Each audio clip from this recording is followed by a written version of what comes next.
Hello, everyone. Welcome to the Amherst League of Women Voters Judy Brooks series. We created this series through the Racial Justice Committee of the League of the Amherst League in order to look at the different issues that affect our community in positive and negative ways and try to expose the things that we can change and try to celebrate, like tonight, the things that we want people to know about. And it was named after a very important person in this town, Judy Harris Brooks, who passed in 2018. And she was very much an educator and a civic leader. And she really worked very hard for the league. And I know she's smiling that we are continuing her name this way.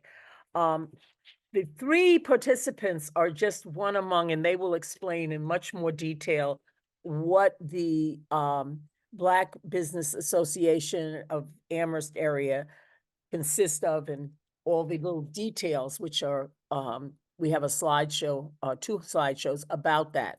So I will let them do that. The first one I'm introducing to you will be Alicia Bryant. And she is a new entrepreneur in our area. She has Carefree Cakery. And she says that she's always had a passion for baking and decided to turn it into a career. She went to Farmington State University and got a business management degree with a concentration in entrepreneurship, and that's good. She has managed various stores and gone to many bakeries and managed, and now she has her own in North Amherst. And the other person is Monica Cage, who I have known since she was a baby, is a self-taught hair braider who launched a business in high school after following her passion for creating art, spreading inspiration through her work. Crowned by Cage is the name of her business, and it was founded officially in 2023 with the intent of celebrating natural hair and all the creative ways it can promote culture and individuality. Consistent with perfecting her craft and building relationships, she's successfully grown her business, garnering local clients from all across the 5 colleges, the greater Western Massachusetts, and as far as Connecticut. She's pursuing a business degree currently and serving on the board of directors for the Black Business Association of Amherst Area, where she encourages other young people to explore their entrepreneurial interests. And last but certainly not least is Babatunde Ajao, who is for over 8 years in fine tech and workforce development. He also is a dedicated researcher, entrepreneur, and problem solver. His passion lies in empowering individuals and communities by developing innovative solutions to critical challenge across diverse sectors. And he has done a lot of stuff, and he does do things with youth. He does work on, and I don't know if I'm saying this right, Babatunde, but Hakunyo Cole is HYOOMKLOH, is Humanity Through Clothing, a t-shirt brand that combines creative experiences with social and emotional learning to educate youth about social issues and inspire them to make a difference through action. He's founder of True Given. He leads a technology company that provides consulting and develops technology to facilitate direct distribution of essential cash grants to those in need. He also is the founder of Job Ramp Up, an organization that personalizes job searches. I thank the three of you and all of the Black Business Association of Amherst Area. And this, I don't know, we want to start by, Monica, we're going to start with the slideshow. You're going to talk about a little bit about BBAAA. Are you going to talk a little bit about it? Is that how we want to start? Yes. Okay, because Monica's going to tell us about the Black Business Association of Amherst Area. So, and I know Babatunde is doing part of the slides also, I believe. So, Take it away. They are hosts.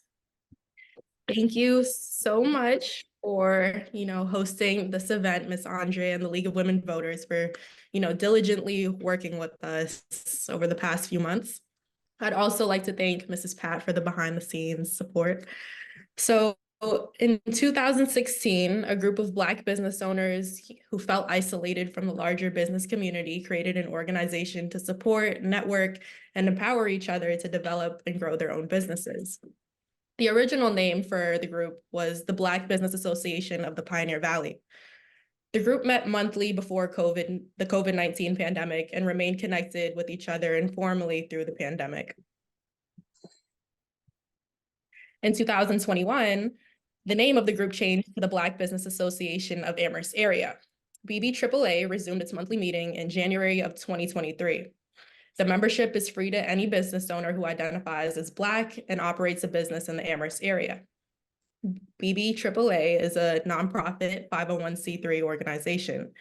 BBAAA is dedicated to the collective interests of its members to develop and grow their business through education, networking, marketing, advocacy, leadership, and access to business resources. BBAAA provides a supportive community for its members who share similar goals and aspirations to grow their business personally and professionally. So our board of directors consists of Mrs. Pat Ononabaku, she's our president, Kathleen Anderson, our vice president, Emil Shabazz, our secretary, Alicia Bryant, vice secretary, Yasmin Branford, our treasurer, myself, and Kayem Mahdi. I'd also like to take this time to recognize the late Dr. Demetria Rougeau Shabazz as a former board member who was extremely passionate about the growth and recognition of our organization. BBAAA is more than just a business organization. Our group is also a movement. We advocate for equal access to resources such as ARPA funds.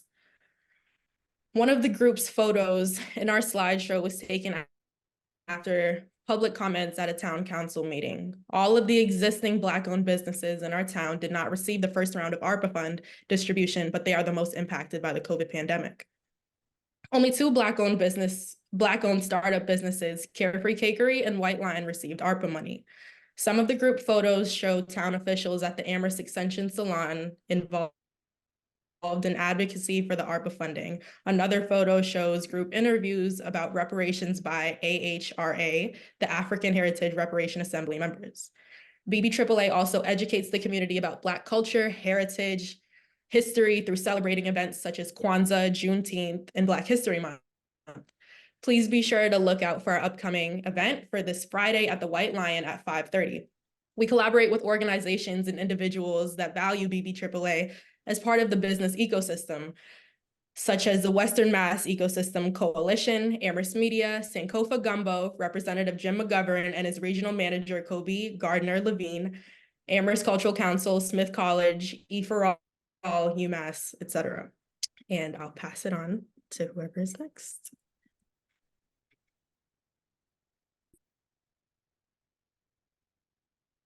Okay. Would you please each describe your business? Why and how did you start it? And let's start with Babatunde Ajao. Most definitely. Can you hear me?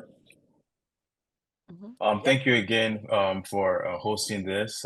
This is great to be part of this panel. So my name is Babatunde Ajao, and I'm the founder of I'll start with True Giving. I wear several hats. So True Giving is a technology company that provides consulting and develops technology to facilitate the direct distribution of essential cash grants to those in need.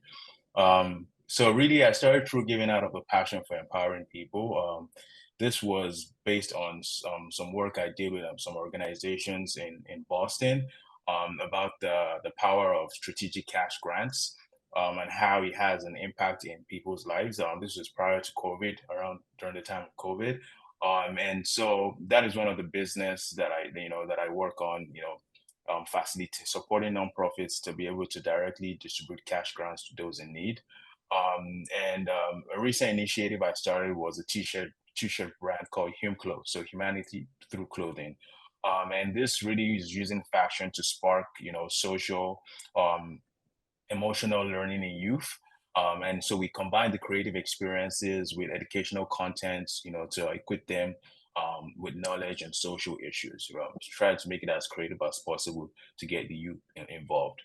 And recently, new initiative too I started was Job Wrap Up. This was kind of an offshoot of True Giving, working with a lot of individuals who needed cash grants. We understood that there was a problem with the inefficiencies in traditional job search. And that was why we kind of started True Giving, to kind of personalize job search for both employers and job seekers, to lead to better matches and empowering both parties involved. Mhm. Okay. All right. So we're going to go to Alicia Bryant. Hi. Thank you again for hosting all of this and giving us this opportunity. So I am Alicia Bryant. I started Carefree Cakery as a means of joining my passion for baking with my desire to make something good happen in the community. We use fair trade ingredients for all of our cocoa, all of our cocoa, all of our coffee products, and all of our vanilla products are all fair trade, which means that the farmers who grow our ingredients are given a fair wage for the work that they do, which is particularly difficult in the vanilla industry, which is unfortunate given that it's the backbone of everything that we bake. And so, kind of identifying that sort of need in the community. And there are other needs within the community that we try to take care of as well. We're very allergy conscious here. All of our recipes are made entirely from scratch, so we can control what goes into them, which means that it's really easy to modify things and take things out for those who can't have certain items. So everything we do is very much about, doing as much as we can, bringing joy to the community, making delicious desserts, and also just trying to do our best to take care of those who need it. It started because when I was in high school, I couldn't find a job. And so I started making box mix brownies and selling them to all of my friends and eventually to my teachers. And I just sort of fell in love with the process of like, okay, when they're tired of the brownies, now we have to do new innovative things to kind of figure out how to entice people to buy them more. So cheesecake swirls and peanut butter swirls and all sorts of fun stuff like that. It was hard to kind of walk away from that when I got to college, but so it became more important to me to kind of figure out how to join that love of baking with, again, that love of my community and seeing what I could possibly do to do the thing that I enjoy while simultaneously doing something good in the world, because baking in itself doesn't seem like it's very much. But it's my firm belief that we as people, if we get to a place where we're able to do something that is important to us, and we get to a place where we are in a solid position to do literally anything at all, that we should take that stance, take that place to make things better for those around us. And that's the foundation of the business that I've started. Wonderful, wonderful. Okay, and last but certainly not least, Monica Cage. So I officially started Crowned by Cage in January of 2023, but my interest in hair care began many years before. So my parents, they kept me in all different hairstyles growing up, whether they were done by my mom or by many other talented stylists in my community. I continue the legacy of Indigenous Black art, the Indigenous Black art form taught to me by my village, which includes Victoria Hazel, Renee Drungo, Carol Joyner, Toya Cost, and Dr. Whitney Battle. I was inspired by these amazing women, therefore I began practicing on my own friends and family members. During the pandemic, I had the wonderful opportunity presented to me by my father of being mentored by Mr. Clarence Smith, the owner of the Final Touch Barbershop in Springfield, Massachusetts. This became a huge milestone early on in my career because I was working in the same shop that I used to get my hair done in. My dad also used to own his own shop in Amherst called Little Eddie's Clothing and Accessories, which planted the seed of entrepreneurship before I was even born. So although I have just, I've been doing this for many years, I'm still beginning to dig deeper into the history and the culture of hair braiding. So I have a lot more to learn as well. Yes, I know. I know she's very talented on that. Okay, thank you very much. Now, what are the challenges? Oh, let's look at a few of her examples. It's beautiful.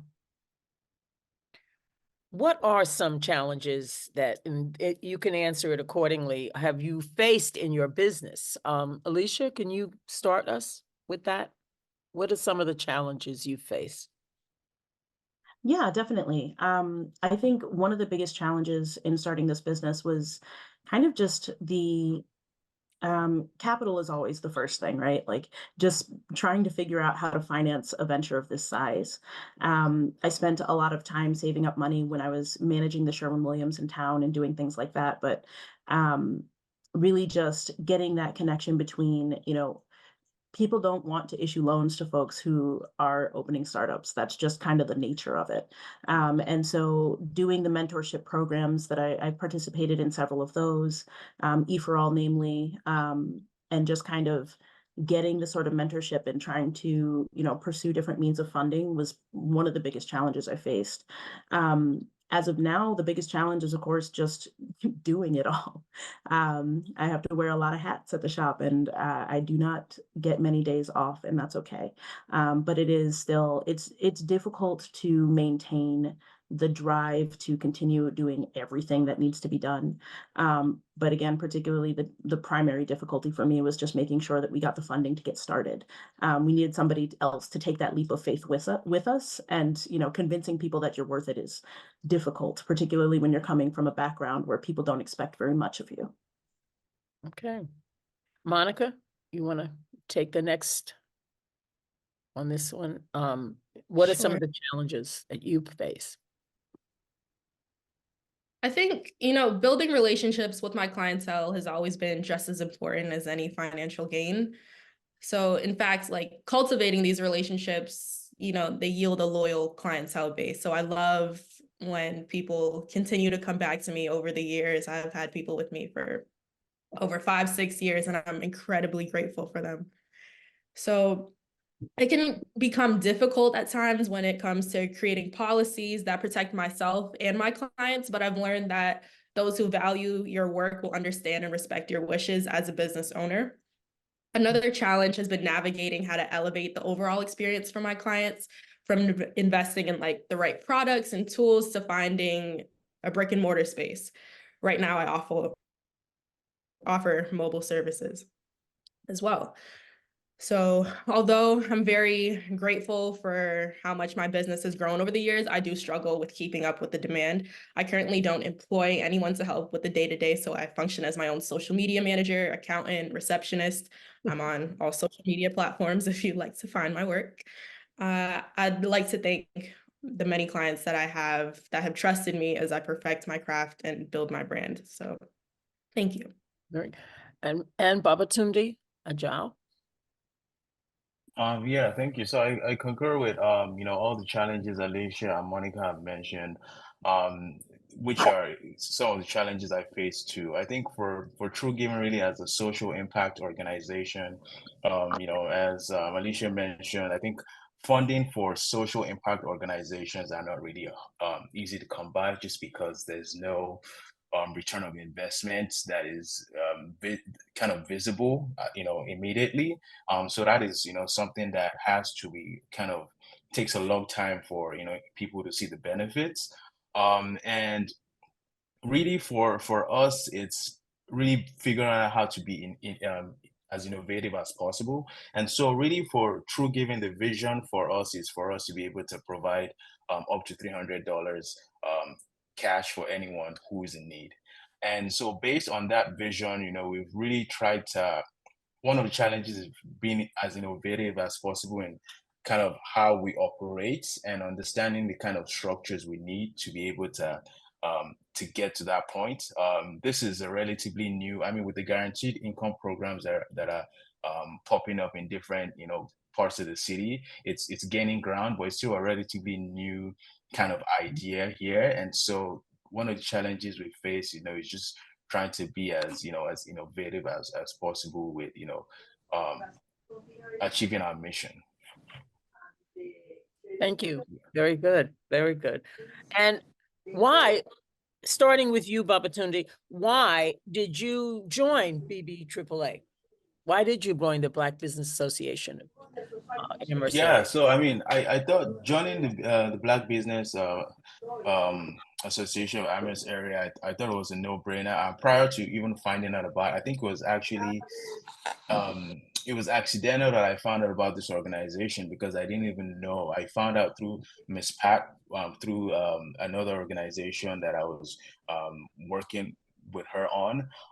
But I thought it was a no-brainer. I mean, I had just come from Detroit, and I really explored Detroit, and I want something I valued about Detroit was all the organizations they had, especially business organizations. And when I came back to Amherst here and I heard about Black Business Association of Amherst Area, I thought it was a no-brainer. I thought it's something that is needed actually because for the amount of people of color in the Amherst area, it was kind of weird that I've never heard about the Black Business Association of Amherst. And from Detroit, I really value the especially talking to the businesses there, the offerings that they had in regards to the networking opportunities, connecting with like-minded individuals, the professional development opportunities that organizations like this provided, and the business support opportunities. So I thought it was a no-brainer, the fact that I could join an organization and be supported by like-minded individuals,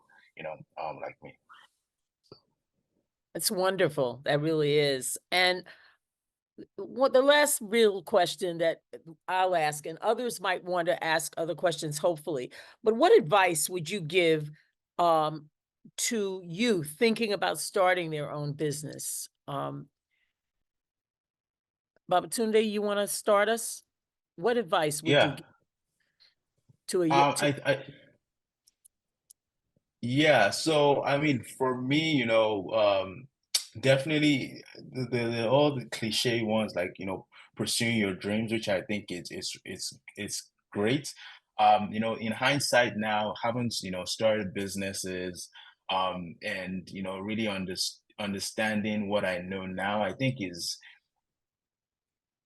I don't want to sound too spiritual. I don't know how to sound it, but connecting with yourself and understanding your personal power, because I think that's the only way you can keep going. And that's very important, to understand your personal power and to understand the value and that you can, do something worthwhile. I think it's very important for you to know that going in. Sometimes along the ways you begin to, realize that, but, that's one thing I could, one advice. I think the other thing that has really helped me to be able to really um, grow as a business and find opportunities is find opportunities to serve. I think service, like there are a lot of books that talk about finding opportunities to serve, and the opportunities to make or to earn money will come to you. And those are kind of the two things that personally I have experience that have worked for me.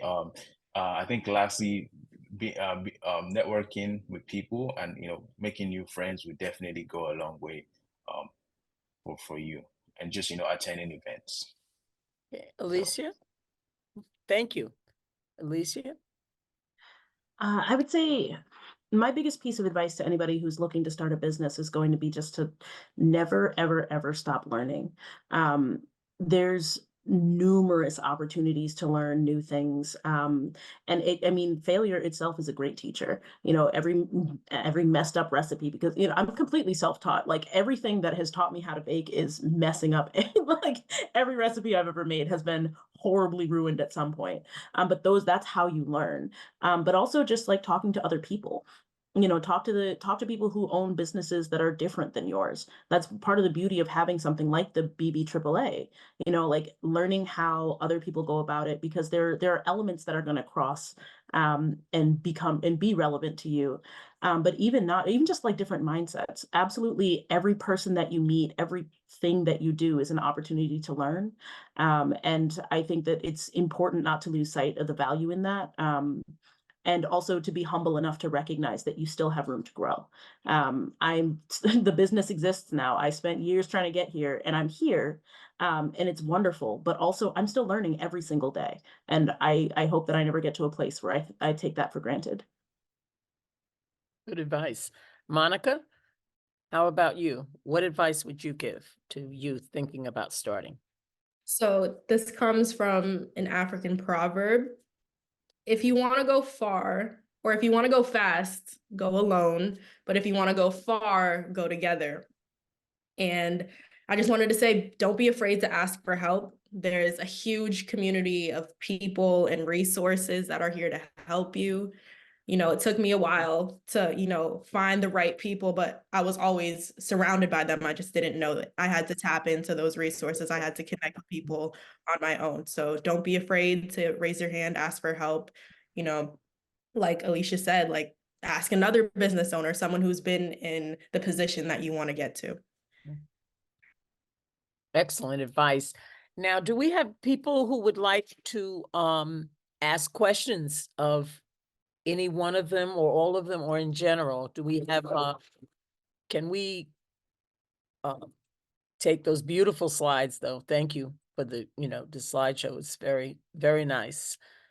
Especially, looking at those cakes and that hair and the money. People would like to ask something from one or all of them, or in general. Hello? Okay. Hello? I think Yes, can Wilbur you- has, Yes, how y'all doing? Okay. Okay, good, great. I jumped on to support Monica. That's my little cousin. I'm driving trucks. You probably hear all the noise in the background. But I like everything what's going on. I just wanted to put out there, y'all got attorney John Deet is going to be running for state senator up in Massachusetts, and he's targeting all that kind of stuff. He's running on a Republican ticket, but it doesn't matter. He's reaching out to the community and stuff and try to pull everything and everybody together. So just want to put that out there so everybody can pay attention to it. And hopefully Thank you. help y'all grow with Okay. that. Okay? Thank you. Thank you. Does anybody have a question from the BBAAA people? Come on, they're Sue Lowry. okay. Sue? Thank you. Thank you so much for speaking with us. I'm just wondering, when I was on the board of the Survival Center years ago, through the Eisenberg School, we had access to people who were helping with getting business plans and helping people to get started in entrepreneurial work, and it was free. And I'm just wondering, has that resource been available to you? And if not, is there anything that we can do to help facilitate access to people with, experience in some of the marketing and management and accounting and, these different areas that those of us who have a passion for the work that we do don't usually have that skill set?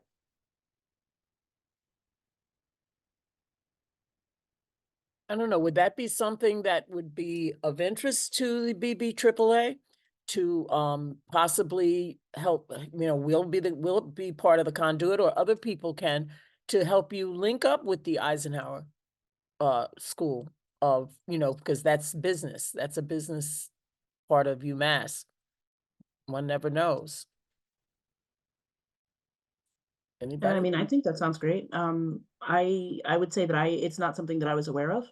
And I think that's the difficulty with a lot of, I think there are a lot of programs available, but there's just not a lot of information circulating about them. It's not very easily accessible. And I think that's something that often is a roadblock for making the connection between the folks who have the knowledge and the folks who really need it. So I'm not sure what to do about that end of it, but it's certainly something that would be great. Yeah.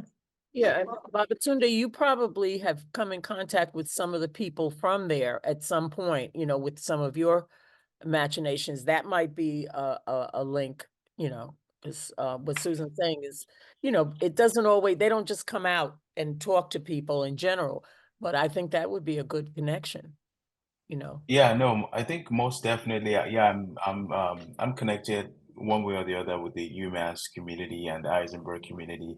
I'm not only even thinking about it for myself. I think possibly could be an offering that BBA could offer to other, you know, young entrepreneurs, you know, and maybe find somewhere on the website to, you know, link and find, you know, get connected with the people involved so, you know, we can kind of create a pipeline, you know, so for any, you know, new business that wants to join, you know, BBAA and they're looking for resources like that, I think that would be, you know, an offering that could be beneficial to them, you know, by joining the organization. So I think that's very welcome if we can make that happen. Okay. Does anybody else have, oh, did I see someone saying? Okay, Anita? Unmute. Yeah, hi everyone. Good to see everyone. My question has to do with the BBAA. Some of you know that you know, I have a special interest in what they're doing and how they're doing because I helped a bit in I was kind of the midwife of the 501c3 process.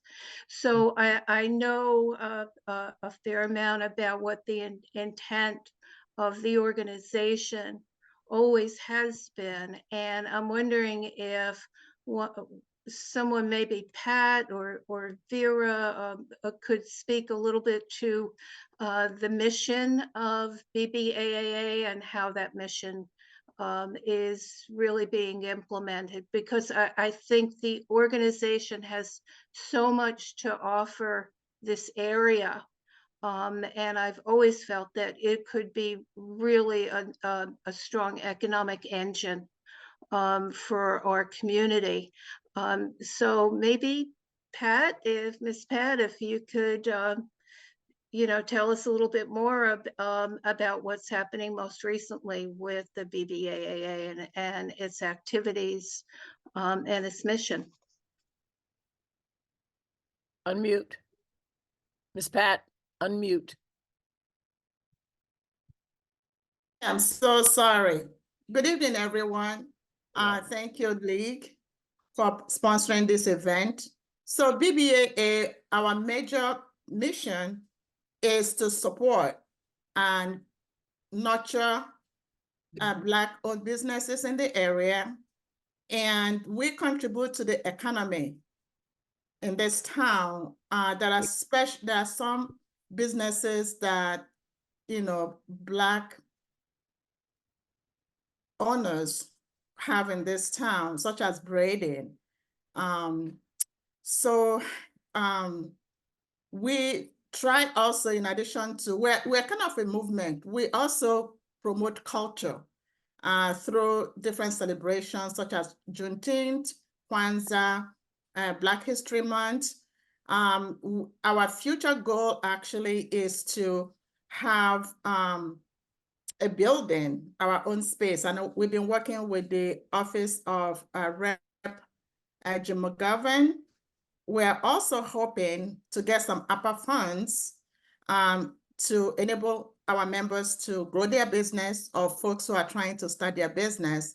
And we hope to hire a paid executive director, because our board are all volunteers. And we need an executive director to help us move our organization forward. I want to use the opportunity to actually thank Ms. Anita Sarro, who actually helped us in working on the 501c, along with our former member, Dr. Dishabaz.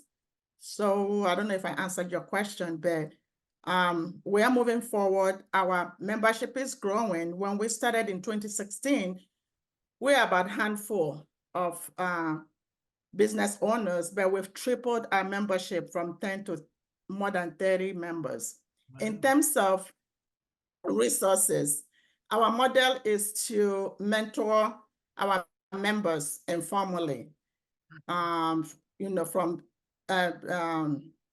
from experienced business owners to those who have, who are still, trying to figure out their business. So we do have a lot of resources within BBAA, and people do reach out for information. Thank you. Good. Martha? All right. Well, thank you all for coming. For me, it's very interesting to hear about all your different experiences.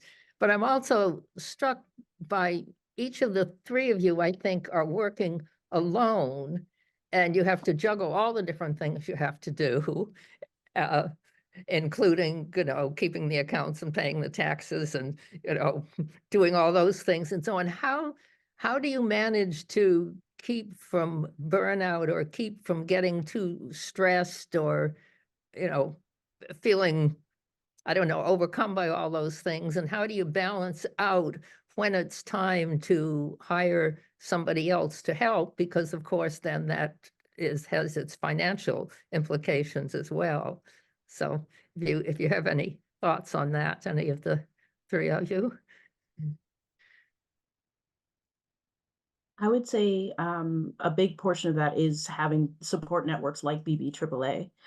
There's a lot of value in just being able to share that sort of, because you're right, like we all mentioned having that sort of like sense of we're doing a lot of things on our own. But again, having that sort of network of other folks who understand that what that's like, it goes a long way towards helping with that. In terms I can only speak for my business when it comes to, when to ask for, hire on more help. But I mean, that's one of those things that it really depends on where you are. And, my business being at the age that it is, I knew going into this that I would be working all the time. And I committed to that. That's part of what it is to have your own business. So, 7 months in, we're going to do our best, but like not sleeping is kind of part of the job. Which kind of goes back to like, hey, if your advice for people who are looking to do this, I think there's a baseline expectation that needs to be set. This is going to take a lot. And the most that you can do early on when you can't afford to have people help you is to join up with people who understand so that you can share the burden, at least on an emotional level. Yeah, I think for me, something that really helps, and the couple of years is technology. Definitely there's the bad side of AI, but I think AI has actually also helped in being able to multitask and to help in a lot of things in regards to the social media or generating content, things like that. I think another something that Alicia mentioned is knowing when to hire strategically. And something that I'm coming to the realization too, is the fact that, initially when I started, it was all passion, didn't really know what I was doing. But now, going into kind of the version 2 of True Giving, especially, I'm being more strategic in how I work. And, from past experiences, knowing, what to do at certain times. And so for me, I think it's just been, experience and knowing, what foot to put in front of the other to avoid burnout, and resting when I need to. It's a journey for me, so that's kind of how I look at a sprint.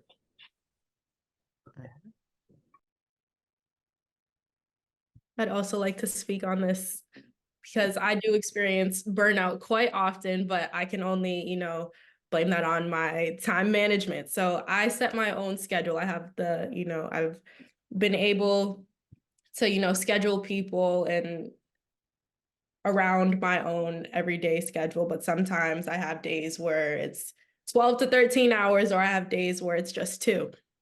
And so I think finding that balance, knowing when it is time to take a break, take a day off, time to, get my hands massaged, or, have to think about, am I eating throughout the day in between appointments? It's like those small things that create the biggest difference.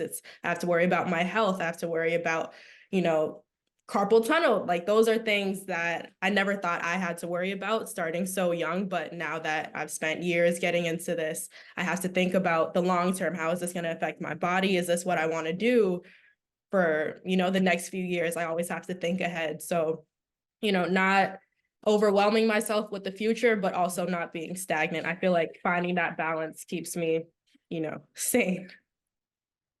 Okay, thank you all. I guess Jay Smith, Jay is when you have a question or? Yes, it's not a question, it's a comment piggybacking something else that flashed across my screen. And that's in terms of the reparations funds. Making sure that there's some connection between the dispensation of those funds, because this is critical to meeting the needs, I would think, and the goals of reparations. Mhm. In I relation to that, strongly support that.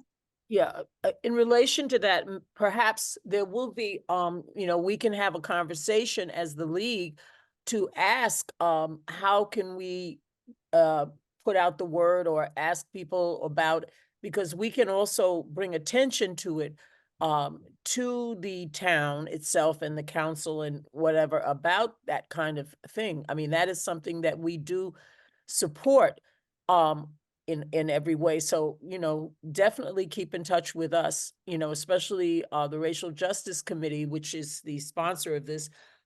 We are always interested in trying to, give people a little nudge and letting them know that people are watching and we expect certain things from our town, et cetera. So, yes, thank you. Good idea. Dr. Shabazz. Thank you so much. I would just want to direct everyone's attention to the chat. I dropped in it the funding priority number 3 that emerged from the African Heritage Reparations Assembly's work for about 2 years of surveying and going about in the community and analyzing as much information as we could. We arrived in our report last September with a conclusion that putting local reparative justice funds towards Black business development would be a great step in the direction of repairing the fabric of our local Amherst society. What we realized in talking and hearing from so many people is that when Black professionals and Black business owners root themselves in a local community, when they are present in a local community, it is a kind of anchor institution for the community as a whole. For regardless of income levels, regardless of education levels, it becomes a anchoring institution that helps to secure and maintain people. For so many years, there only a small number of African Americans found it possible to live in this town.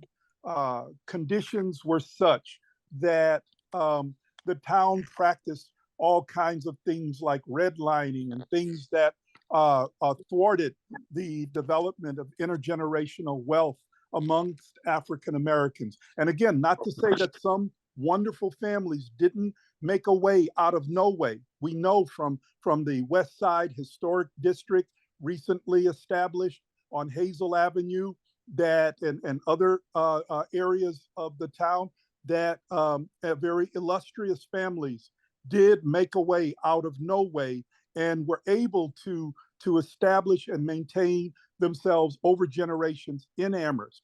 But it's a very small number, and it was a small number held that way by the force of racism, by the forces of structural, institutional, systemic racism.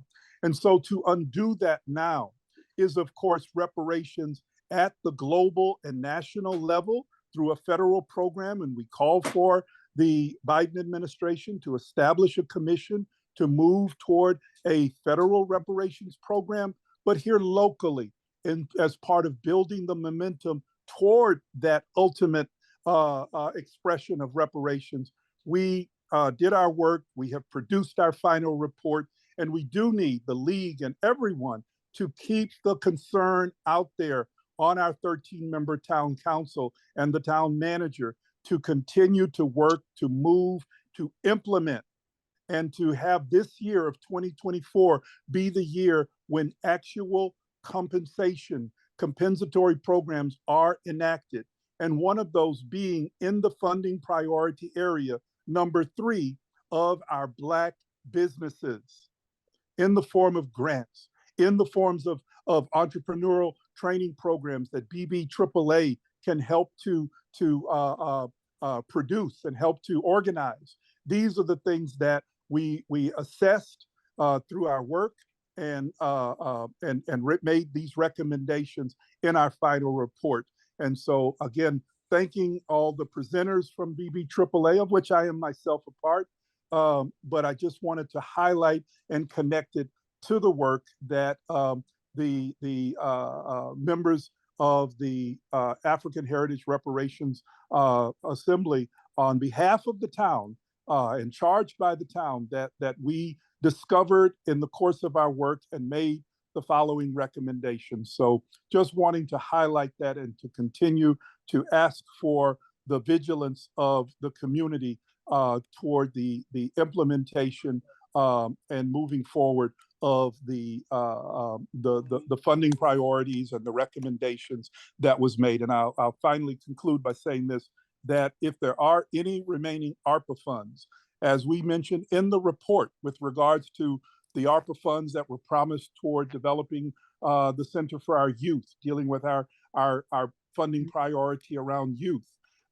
As we said, for ARPA funds there, we should also say ARPA funds that could go toward business BBAAA. That would also be very much in the spirit of the findings of our report. And we encourage that immediately to begin to happen. Thank you. Yeah, thank you, Dr. Shabazz, because you're going to come, a couple of you are going to come talk to us anyway about what we at the League can actually do to push some of this out, because we really are interested and we're watching and we do have the report, and it's really well done. Well done. Now, what do? We're not going to do the Amherst way of putting it in a pretty thing and putting it on the shelf. We are going to push for things to be done. So yes, we're going to be inviting you, Michelle, and anybody else that can come, so that we can actually sit and talk about this with the Racial Justice Committee of the League. But thank you for that. Ash. Yeah, thanks, everybody from the BBA who's here and presenting, and the whole organization. It's really impressive and helpful. I wanted to ask a question of what is the experience of members of the BBA with getting startup funds and capital through the banks? Because it seems to me that some years back when we were taking a look, it looked not good. And I don't know if there's been any change, if this is also an area where it's maybe beyond the scope of work for the Racial Justice Committee of the League, but it's a really important area to get the banks to be supportive of Black business. And I just wonder if there's been much experience with that, good or bad. Would any of you like to speak on that? I personally haven't applied for, when I started True Giving was bootstrap. I really haven't considered. I did start considering trying to apply for a grant, but as I mentioned, given the nature of True Giving, in the sense that our goal was a social impact organization, and ours is more philanthropic than than business. There was not really a business case, and so that is just speaking for myself. With the whole mission for us to be able to provide cash grant, and so yeah, I haven't really approached a bank. Mm-hmm. I was definitely explicitly told when I was doing, to be fair, I have not tried directly applying to any of the banks for loans. In the mentorship programs that I participated in, each of my mentors kind of mentioned that this, you're welcome to try, but it's just because it's a startup, it's just not going to happen. Like, this is just not, with the economy being what it is and with the banks not wanting to assume any risk, it's really just not worth your time to try it. So I did go a different direction. And yeah, but so I don't have direct experience with trying to apply to the banks, but I've heard that it's not great, so. Yeah.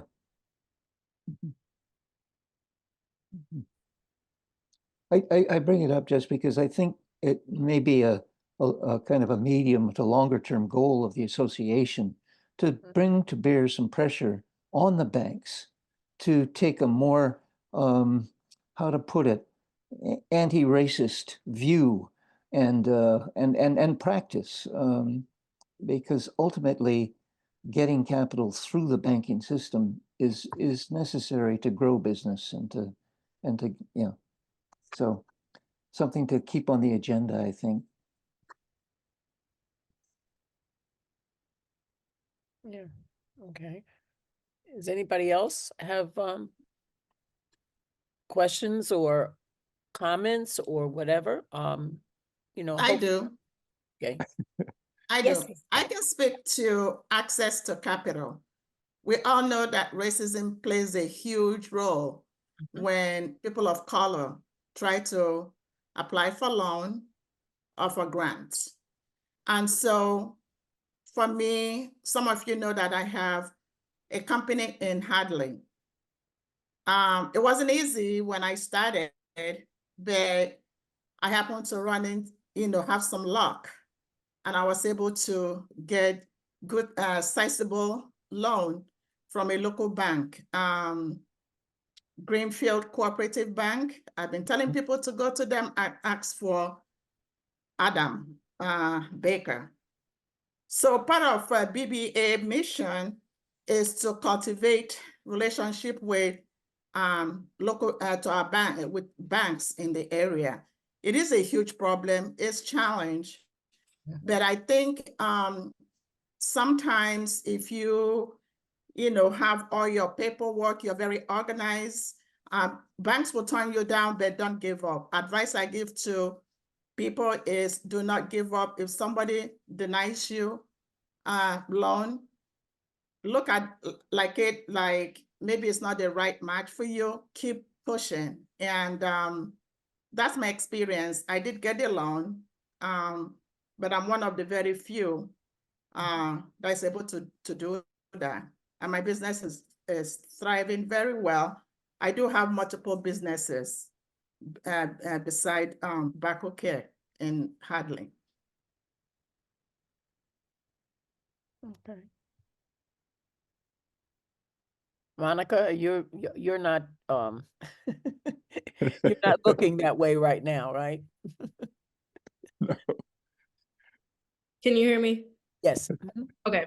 Yeah, I haven't applied for any loans from any banks. The only grants that I do know of came from the Cultural Council. So I'll be looking towards the next ones that they open up because they offer, great opportunities for small businesses and organizations. But yeah, I haven't looked too closely into, getting grant loans from banks. But once I do have a broader idea for my business when it comes to like opening up an actual shop or when I'm looking at investing in different, tools or whatever, I'll start looking in that direction. But that's why I appreciate BBAAA because I have, Mrs. Pat to ask for advice in matters like this. Great. Sue, did you want to ask a question or make a comment or? I just wanted to say that from my experience, the place to look for funding is exactly what Pat mentioned, the small locally owned banks, not the Bank of America, not the, Chase. Although they have lots of resources, they are not interested in investing in the local community, but places like People's Bank and Greenfield Cooperative and Greenfield Savings and, but the local banks People I know are that much more have motivated done it and locally like that. they are required to donate 5% to advancing the interests of local communities. So getting one of their people on your board for the BBAAA might be, you know, an avenue into accessing funding for your members. So anyway, that's all I had to say. Okay. If I also may say something about small business administration, is a useful resource. I utilize them when I got my loan, and it was a 25-year mortgage. I paid it off in 5 years. My business loan was for 7 years. I paid it off in 2 years. And so, yeah, SBA can be a very good resource to utilize. I tell people, file your taxes, track your expenses, be super organized, have everything together, watch your credit score. When you have all that together, keep pushing. Some bank will fund you. Don't listen to what people are saying. Just keep trying, keep trying. So the role of BBA is to continue to build relationships with strategic partners who will work with us. I see a movement of ecosystem where individuals and organizations will value each other.